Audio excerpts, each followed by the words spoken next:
Hi dears, welcome back. ഇന്നത്തെ recipe ഗോതമ്പ് നുറുക്ക് വെച്ചിട്ട് ഉണ്ടാക്കിയെടുക്കാൻ പറ്റിയ നല്ലൊരു ഹൽവയാണ്. ഉണ്ടാക്കിയെടുക്കാനും നല്ല എളുപ്പമാണ്, നല്ല ടേസ്റ്റിയാണ്. അപ്പോൾ വീഡിയോയിലേക്ക് കിടക്കുന്നതിന് മുന്നേ ആയിട്ട് ചാനൽ സബ്സ്ക്രൈബ് ചെയ്യാത്തവരുണ്ടെങ്കിൽ സബ്സ്ക്രൈബ് ചെയ്യാൻ മറക്കരുത്. തൊട്ടടുത്തുള്ള ബെല്ലൈക്കൺ കൂടെ ഒന്ന് ക്ലിക്ക് ചെയ്യുകയാണെങ്കിൽ ഇനി ഞാൻ പുതിയ വീഡിയോസ് ഇടുമ്പോൾ അതിൻ്റെ നോട്ടിഫിക്കേഷൻസ് ഒക്കെ പെട്ടെന്ന് തന്നെ കിട്ടുകയും ചെയ്യും. അപ്പോൾ ഈ ഒരു ഹൽവ തയ്യാറാക്കാൻ വേണ്ടി ആദ്യം തന്നെ കുറച്ച് ശർക്കര മെൽറ്റ് ചെയ്തെടുക്കണം. അപ്പോൾ അതിന് വേണ്ടിയിട്ട് ഒരു പാത്രത്തിലേക്ക് 4 അച്ച് ശർക്കര ചേർത്ത് കൊടുത്തിട്ടുണ്ട്. അപ്പോൾ നല്ല കളറുള്ള, നല്ല ഡാർക്ക് കളറിലുള്ള ശർക്കരയാണെങ്കിൽ നമ്മൾ ഉണ്ടാക്കുന്ന ഹൽവയും നല്ല ഡാർക്ക് കളറായിട്ട് കിട്ടും. അപ്പോൾ ഇത് കുറച്ച് കളർ കുറഞ്ഞിട്ടുള്ള ശർക്കരയാണ്. അപ്പോൾ ഇത് കുഴപ്പമൊന്നുമില്ല. ഇനി ഇതിലേക്ക് കുറച്ച് വെള്ളം ഒഴിച്ചിട്ട് നന്നായിട്ടൊന്ന് മെൽറ്റ് ചെയ്തെടുക്കാം.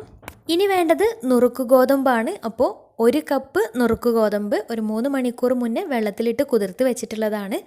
അപ്പോൾ ഇത് നന്നായിട്ട് കഴുകി വൃത്തിയാക്കിയിട്ട് ഇനി ഇതൊരു മിക്സിയുടെ ജാറിലേക്ക് ഇട്ട് കൊടുക്കാം.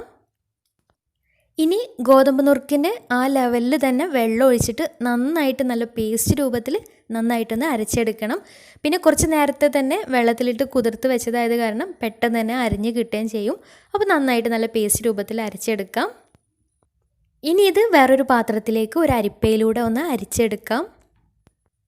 പിന്നെ അരിച്ചെടുക്കുമ്പോൾ വലിയ ഹോൾസുള്ള അരിപ്പയ്ക്ക് പകരം ചെറിയ ഹോൾസുള്ള അരിപ്പ എടുക്കുകയാണെങ്കിൽ കറക്റ്റ് ആ ഹലുവയുടെ സ്ട്രക്ചറൊക്കെ കിട്ടുകയും ചെയ്യും.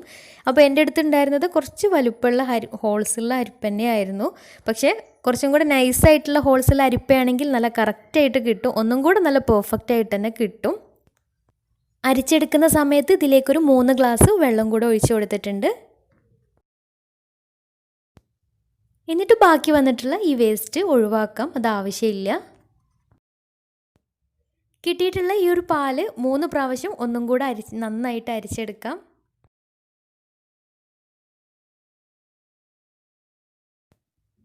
അപ്പോൾ ഈ ഒരു പാല് 3 പ്രാവശ്യം നന്നായിട്ട് അരിച്ചെടുത്തിട്ടുണ്ട്. ഇനി ഇത് ഒരു നോൺ സ്റ്റിക്കിൻ്റെ പാനിലേക്ക് ഒഴിച്ചു കൊടുക്കാം. ഇനി ഒരു മീഡിയം ടു ഹൈ ഫ്ലെയിമിലിട്ടിട്ട് ഒന്ന് കുറുക്കിയെടുക്കണം. കുറുക്കിയെടുക്കുന്ന സമയത്ത് ഇതിലേക്ക് 1 കപ്പ് നല്ല കട്ടിയുള്ള തേങ്ങാപ്പാലും കൂടെ ചേർത്ത് കൊടുക്കുന്നുണ്ട്. ഇനി ഇത് നന്നായിട്ട് മിക്സ് ചെയ്തിട്ട് ഒന്ന് കുറുക്കിയെടുക്കാം. പിന്നെ കൈയെടുക്കാതെ തന്നെ ഇളക്കിക്കൊണ്ടേ ഇരിക്കുക, കാരണം അടിക്ക് പിടിക്കും. അപ്പോൾ അതൊന്നും ശ്രദ്ധിക്കുക. കൈയെടുക്കാതെ തന്നെ നന്നായിട്ട് മിക്സ് ചെയ്തിട്ട് ഒന്ന് കുറുക്കിയെടുക്കാം. അപ്പോൾ ഏകദേശം കുറുകി വരുന്നുണ്ട്. ഇനി ഇതിലേക്ക് നേരത്തെ മെൽറ്റ് ചെയ്ത് വെച്ചിട്ടുണ്ടായിരുന്ന ശർക്കര പാനിയും കൂടി ചേർത്ത് കൊടുക്കാം. അതിൻ്റെ കൂടെ മധുരം ഒന്ന് ബാലൻസ് ചെയ്തെടുക്കാൻ വേണ്ടിയിട്ട് ഒരു നുള്ള് ഉപ്പും കൂടെ ചേർത്ത് കൊടുത്തിട്ടുണ്ടായിരുന്നു. ഇനി കൈയെടുക്കാതെ തന്നെ നന്നായിട്ട് മിക്സ് ചെയ്ത് കൊടുക്കാം. ഇനി ഇതിലേക്ക് നല്ലൊരു ഫ്ലേവറിന് വേണ്ടിയിട്ട് ഒരു 1/4 ടീസ്പൂൺ ഏലക്ക പൊടിയും പിന്നെ കുറച്ച് നന്നായിട്ട് കനം കുറഞ്ഞ് അരിഞ്ഞിട്ടുള്ള തേങ്ങാക്കൊത്തും കൂടെ ചേർത്തിട്ട് നന്നായിട്ട് മിക്സാക്കി എടുക്കണം.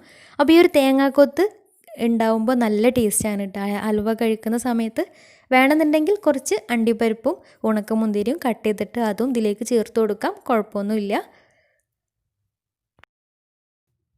അപ്പോൾ ഇത് ഏകദേശം കുറുകി വന്നിട്ടുണ്ട്. ഇനി ഇതിലേക്ക് 1 ടേബിൾ സ്പൂൺ നെയ്യ് ഒഴിച്ചു കൊടുക്കാം. നെയ്യ് മൊത്തം 100 ഗ്രാം നെയ്യാണ് ഇതിലേക്ക് ഒഴിച്ചു കൊടുക്കുന്നത്.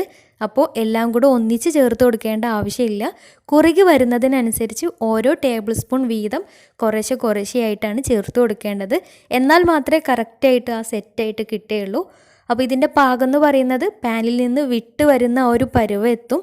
ആ ഒരു സമയത്താണ് ഫ്ലെയിം ഓഫ് ചെയ്യേണ്ടത്. ഈ ഒരു സമയത്ത് ഹൈ ഫ്ലെയിമിലിട്ടിട്ട് തന്നെ ചെയ്തെടുക്കണം. അപ്പോൾ കൈയെടുക്കാതെ മിക്സ് ചെയ്തെടുക്കാം. അപ്പോൾ നെയ്യൊക്കെ മെൽറ്റായി അതിൽ മിക്സായിട്ട് ഒന്ന് കുറുകി വരുന്നതിനനുസരിച്ച് കുറേശ്ശെയായിട്ട് നെയ്യ് ചേർത്തിട്ട് വേണം കുറുക്കിയെടുക്കാനായിട്ട്. അപ്പോൾ ലാസ്റ്റ് അതിൻ്റെ പാകം എന്ന് പറയുന്നത് പാനിൽ നിന്ന് വിട്ട് വരുന്ന ആ ഒരു ടെക്സ്ചർ എത്തണം. ആ ഒരു സമയത്ത് ഫ്ലെയിം ഓഫ് ചെയ്യാം. നല്ല ഡാർക്ക് കളറിലുള്ള നല്ല കറുത്ത ശർക്കര ചേർക്കുകയാണെങ്കിൽ നല്ല കളറ് കിട്ടും ഹൽവക്ക്. അപ്പോൾ ഏകദേശം പാനിൽ നിന്ന് വിട്ട് വരുന്ന ആ ഒരു പരുവം എത്തിയിട്ടുണ്ട്. കുറച്ച് ടൈം എടുക്കും കേട്ടോ ഇങ്ങനെ ഒന്ന് ആയി കിട്ടാൻ വേണ്ടിയിട്ട്. അപ്പോൾ തീരെ പാനിൽ ഒട്ടിപ്പിടിക്കാതെ മുഴുവനായിട്ട് ഒന്നിച്ച് പാനിൽ നിന്ന് വിട്ട് വരുന്ന ആ ഒരു ടെക്സ്ചർ എത്തിയാൽ ഫ്ലെയിം ഓഫ് ചെയ്യാം. എന്നിട്ട് ചൂടോടുകൂടി തന്നെ ഒരു സെറ്റ് ചെയ്യാൻ വേണ്ടി വെക്കുന്ന പാത്രത്തിലേക്ക് മാറ്റാം. എന്നിട്ട് മുകൾ ഭാഗം ഒന്ന് ലെവൽ ചെയ്തിട്ട് ഇതൊന്ന് സെറ്റായി കിട്ടാൻ വേണ്ടിയിട്ട് മാറ്റി വെക്കാം. ഇനി ഒരു 4 മണിക്കൂറൊക്കെ കഴിഞ്ഞാൽ ഒരു സെർവിങ് പ്ലേറ്റിലേക്ക് മാറ്റിയിട്ട് കട്ട് ചെയ്തിട്ട് സെർവ് ചെയ്യാം. നല്ല ടേസ്റ്റി ആയിട്ടുള്ള ഹലുവയാണ്. ഗോതമ്പ് നുറുക്ക് വെച്ചിട്ടാണ് ഉണ്ടാക്കിയതെന്ന് മനസ്സിലാവേയില്ല. എല്ലാവരും ഒന്ന് ട്രൈ ചെയ്ത് നോക്കുക. എന്നിട്ട് ഫീഡ്ബാക്സ് താഴെ കമൻറ്റ് ബോക്സിൽ അറിയിക്കാൻ മറക്കരുത്. അപ്പോൾ ഇന്നത്തെ വീഡിയോ ഇഷ്ടമായെന്ന് വിചാരിക്കുന്നു. ഇഷ്ടമായെങ്കിൽ ലൈക്ക് ചെയ്യുക, ഫ്രണ്ട്സ് റിലേറ്റീവ്സിനൊക്കെ ഒന്ന് ഷെയർ ചെയ്യുകയും ചെയ്യാം. അപ്പോൾ നല്ലൊരു വീഡിയോവുമായി വീണ്ടും വരാം. അതുവരെ take care. Bye. Thank U.